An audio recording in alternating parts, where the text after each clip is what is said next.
it's Jen Arkfeld with Stamp Silly. Today I'm going to show you how to create a step card. In particular, this step card that I created and we created in my stamp clubs this month. And you can see there from the top view that it stair steps out like that. From the front it is absolutely gorgeous. It uses Stampin' Up set Wonderland, which I think is beautiful. And I had told my girls at Stamp Club that I would explain to them how to get all these scores just right. It's really pretty easy, but it takes a little thinking process. I also created a little template that I will post on my blog, which is stamped-silly.com, so you can get the template over there. And let's get after this because it's not time consuming except for the tree portion, which one is gorgeous on its own. This is the tree image by itself, okay? But I have stamped this several times over and over and then went over the top of it to make it look like it has a lot of snow on it. So let's get after this, okay? I'm going to start with a piece of I've got my camera zoomed in quite a bit. A piece of 4 1/4 by 11 cardstock. And today I'm going to use my trimmer, my paper trimmer, because this works the best, okay? And I am going to zoom in quite a bit here so you guys can really see this. Let's get some there. Let's hope that helps. So what I'm going to do is I'm going to slide my paper over to the 3/4 inch mark. Let me zoom in here real quick for you so you can see that just a little bit better. Okay, so here you see that there's the 1 inch mark right there, and so I'm going to slide this over just one more to the 3/4 inch mark, and then on your, I call it the flapper, I don't know the technical term, but the door, whatever, there is a ruler on here. So I'm going to slide my blade to the 1 inch mark. Alright, so I'm at 1 inch. I've got to move this up so you guys can see a little better. And I'm going to slide this to the 6 1/2 inch mark, which is down here, okay? So 6 1/2 inch. I'm going to go from 1 inch to 6 1/2 inch. I know you're not going to be able to see all of it, but we'll get most of it here. Okay, so I'm going to the 6 1/2 inch mark, alright, right there. And I'm actually going to slide it back up, clear back to the 1 inch mark, so that I get that cut really good, okay?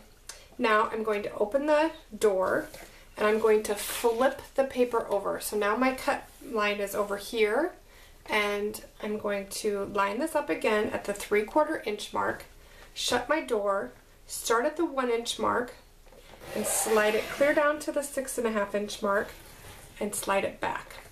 I only do that because my blade is a little bit dull, and I want to make sure that when I cut that it cuts all the way through, okay? Now it's time for the scoring. That's all we're going to do for cutting. Now we're going to score, so let me grab my scoring tool. Okay, now I have my scoring tool. I went ahead and marked it at 1 inch, 2 inch, 5 1/2, and 6 1/2. And that's where we need to score. But here's where it can get just a little bit tricky. Okay, you're going to score at 1 from the outside edge to your cut line. All right, so score that. And you're going to do the same thing down below.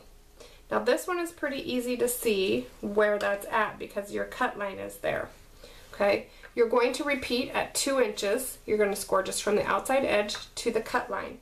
Now if you need a little help finding the 2 inch mark down here, what I suggest you do is just grab a ruler or a straight edge of some sort and line that up, and that will help you find the 2 1/2 inch mark because you're not scoring all the way down. So it's hard to find that mark. Okay, now we're going to score at 5 1/2. However, we're going to score from cut line on the inside to the cut line down below. And again, to find that line, it may help to use your ruler to get that lined up. Okay, so that's at the 5 1/2 inch mark. You're not scoring anything on the outside edges. And now you're going to 6 1/2 inches. And again, like before, going from outside edge to the cut line, and then down below from the cut line to the outside edge. Okay, that's all there is to it. It's really pretty simple. It just takes a little getting used to. Okay, now that we have this all done, this goes together fairly easily because it's all ready to go. What I do is I grab this in my hands. So I've got the front, this is technically the front. I'm going to hold this between my thumbs and just press this down like this, and it kind of starts to form for you. Okay, so this is going to be a mountain fold. These back here will naturally valley fold, and this is going to mountain fold, as are those. They kind of come together just on their own. It's really pretty awesome. Okay, so I'm just going to use my bone folder and burnish these edges with your bone folder. We want nice crisp lines there, nice crisp folds. Okay, and that's it. We're ready to go with our decorating. Okay, so now I've just got some gold vellum, this gold striped vellum. This comes from our vellum paper stack, Winter Wonderland designer vellum paper stack. It has got some gorgeous foils, gold foiled paper in there in several different designs. I love this pine cone design and the snowflake design. I know that's hard to see for you guys. Oh, there, that looks, it's just beautiful. And then it's got some black and white designs also. So this is a great stack. I also noticed that the gold foiled images, if you flip them over backwards, I'm going to do this, they have almost a silver shimmer to them. So I've been using them both ways, with the gold and with the silver. Great, it's like double duty there. Okay, anyway, let's keep moving here. I'm going to attach my gold vellum strips with some fast fuse. I find that this adhesive does not really even show when you attach it to your paper. So I really like that because I find that vellum is really hard not to get your adhesive to show through. And the fast fuse seems to be about perfect. So not only do I love fast fuse for that reason, but I love it because it's super, super sticky. Okay, now I'll adhere this other one down. Oops, there's how sticky it is. You don't want to accidentally put it where you don't want it because it is a bear to try and get back up.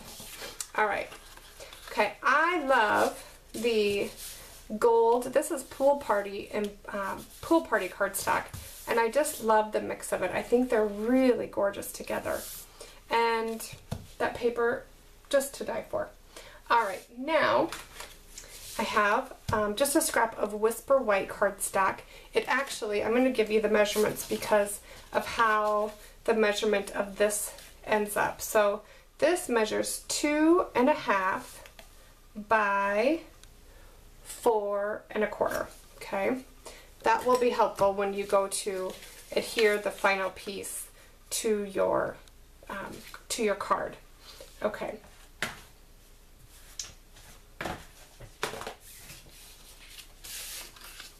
I'm just going to put a piece of scrap paper down underneath me because I don't want to get the ink on my surface. I'm using our new basic black ink and the tree image. The new basic black ink is an archival ink, so it is a permanent ink, much like my other favorite, Stays On ink. I love Stays On ink. Okay, so I'm going to stamp this image on my cardstock. So I'm stamping, and I'm going to stamp it again. I'm going to try and go a little lower this time. And again, let's see, lower yet. And one more time. Okay, so I stamped it 4 times total without ever re-inking. So 1, 2, 3, 4. Okay, now I'm going to re-ink it in my black ink and stamp it one more time down this way. Okay, all right, so I've got a lot of overlap, but you know what, in the end this turns out perfect. So here's what I'm going to do. I want this to be good and dry. The reason I'm using the archival ink is because we're going to go over the top of it with one of the white gel pens. And I found that I first started with Memento ink because that's another favorite of mine. And I noticed that the black ink would come up through the white gel pen. So here's where we want to just use the archival ink. You could use the Stays On Jet Black ink or our basic black ink. Okay, now what I'm going to do here, I'm going to zoom this in again so you guys can get a good look at what I'm doing here. Okay, so I have my image and I'm basically just going to scribble on this white gel pen. I'm not doing anything fancy. I am kind of using some downward motions, almost like I was drawing a mustache a little bit on my trees,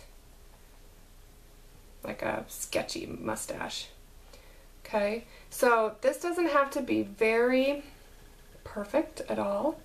I kind of just go on the tops of where the branches are, and sometimes where, like here, where they're doubled up a little bit, just take a good guess. You know what, it's going to be gorgeous in the end, so it's not really going to matter. But you can see here that this is really, it really starts to take shape, all right? I'm going to speed the video up a little bit so you guys don't have to watch this whole thing, but you'll get the gist of how this turns out. All right, enjoy.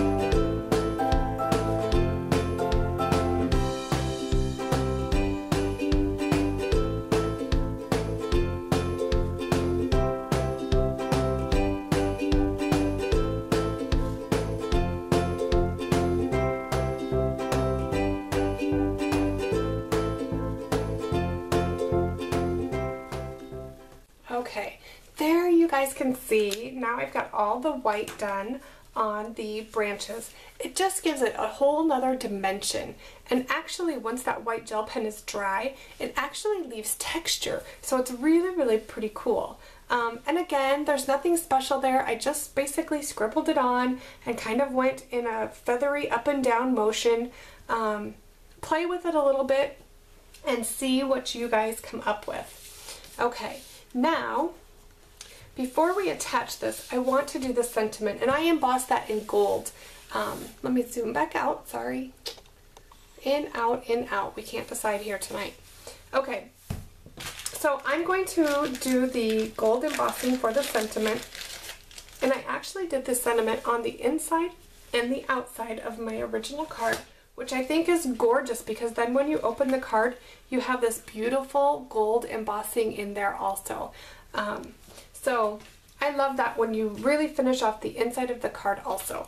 Okay, enough yakking.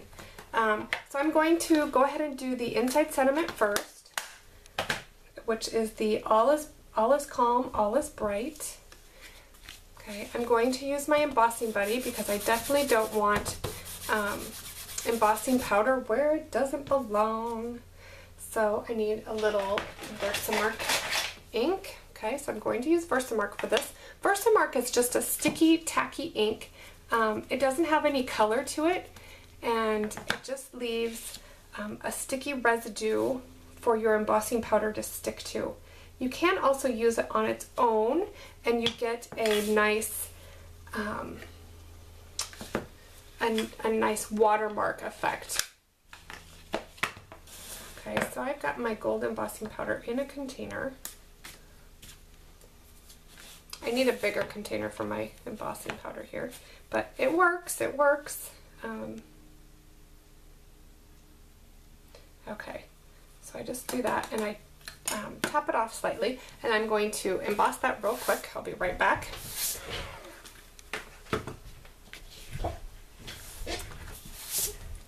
Alright, so I have that done, and it's just a gorgeous gold on the inside of the card. And now I want to do the outside sentiment, so let's switch our block here and do the Silent Night on the outside. Again, the Versamark ink and the embossing buddy.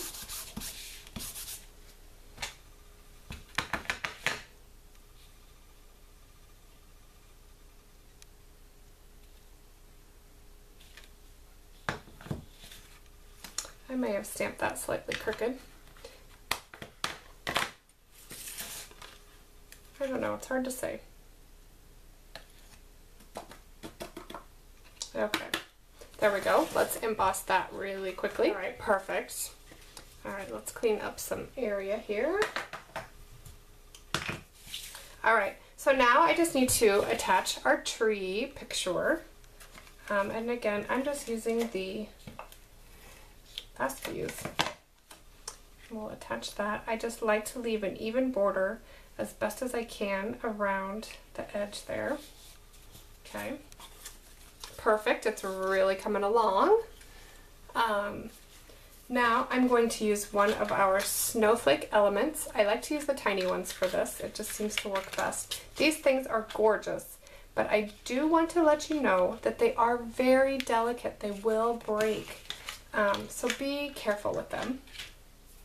I'm going to attach mine with some liquid glue, Tombow.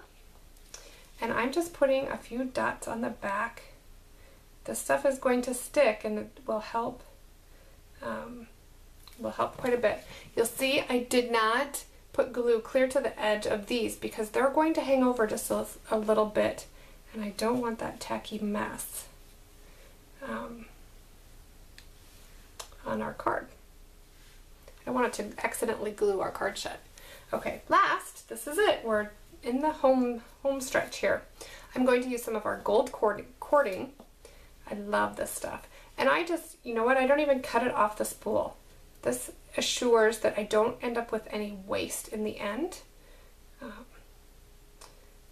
Because you can cut the tail exactly, I shouldn't say any waste, very little waste. Because if I wanted to cut some of this off, I could. But I can cut this one about exactly where I want it. Okay, this one I am going to trim just slightly. Now to attach this, I'm just going to put Tombow glue inside the hole of that snowflake and press the knot of my bow down into that glue. My scissors work great for this. And you may have to hold it just a minute to let it set up. The Tombow takes just a little bit to dry, but this will not come undone. It should hold up really well through the mail because of that glue. That glue is super strong. Alright everyone, I've talked long enough today. Be sure to flip on over to my blog at stamped-silly.com where you will find a list of the supplies that I used, or you can find the supplies linked below in my YouTube description. I hope you enjoyed this card and keep coming back. I'll be delivering more. Alright, thanks everyone. Bye-bye.